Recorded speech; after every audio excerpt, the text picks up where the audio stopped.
Assalamualaikum warahmatullahi wabarakatuh. Perkenalkan, nama saya Akbar Ramadan dari Prodi Ilmu Kelautan dengan NIM 2006 056014 di Universitas Mula Warman. Jadi di sini saya akan mempresentasikan materi mengenai produktivitas primer di perairan. Apa sih itu produktivitas primer? Produktivitas primer adalah produksi senyawa yang bersifat organik dari karbon dioksida di udara maupun di air yang didominasi oleh proses fotosintesis dan kurang memerlukan homosintesis. Produktivitas primer di suatu perairan merupakan hasil dari proses fotosintesis fitoplankton dan tumbuhan air, di mana di dalam air akan dihasilkan senyawa organik dan oksigen yang sangat dibutuhkan oleh organisme akuatik. Produktivitas terbagi menjadi dua, yaitu produktivitas primer dan produktivitas sekunder. Adapun faktor-faktor yang mempengaruhi produktivitas primer. Yang pertama adalah cahaya. Kebutuhan cahaya merupakan suatu batas fundamental distribusi seluruh organisme fotosintesis. Untuk hidup di organisme ini harus berada pada daerah lapisan permukaan, yaitu zona fotis, sehingga energi matahari yang diperlukan lebih banyak untuk berfotosintesis. Dan kedua adalah nutrien. Pada ekosistem perairan dalam siklus produksi dimulai dari produsen, yaitu mampu untuk mensiasati bahan organik yang berasal dari bahan anorganik melalui proses fotosintesis.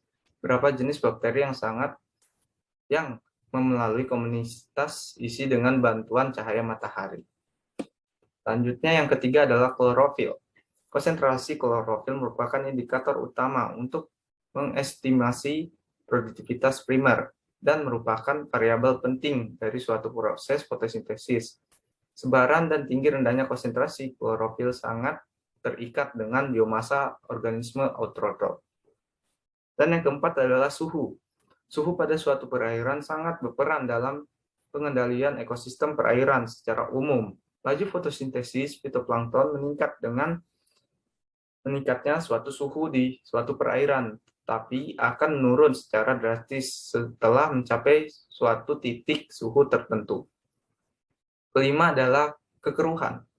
Tingginya kekeruhan akan mengurangi penetrasi cahaya yang masuk ke dalam perairan, yang akan berdampak pada penurunan produktivitas primer di suatu perairan.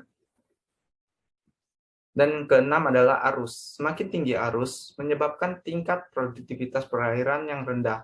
Hal ini tidak terlepas dari tidak adanya kesempatan nutrien untuk digunakan oleh organisme autotrof sebagai bahan baku dalam produktivitas atau produk proses fotosintesis, sehingga semakin tinggi arusnya akan menyebabkan organisme autotrof atau fitoplankton ini tidak ada di suatu perairan, sehingga hal ini mempengaruhi proses fotosintesis.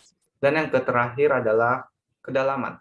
Kedalaman akan berpengaruh terhadap penetrasi cahaya yang masuk ke dalam suatu perairan pada umumnya.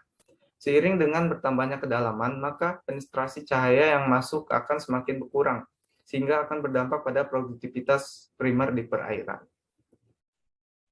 Dari semua faktor yang kita sebut, ada faktor utama yang mempengaruhi produktivitas primer perairan, yaitu ketersediaan cahaya dan nutrien di perairan. Mungkin sekian presentasi dari saya. Kurang lebihnya saya mohon maaf, dan harapannya mudahan video ini bisa bermanfaat untuk teman-teman yang lagi menonton. Saya akhiri, wassalamualaikum warahmatullahi wabarakatuh.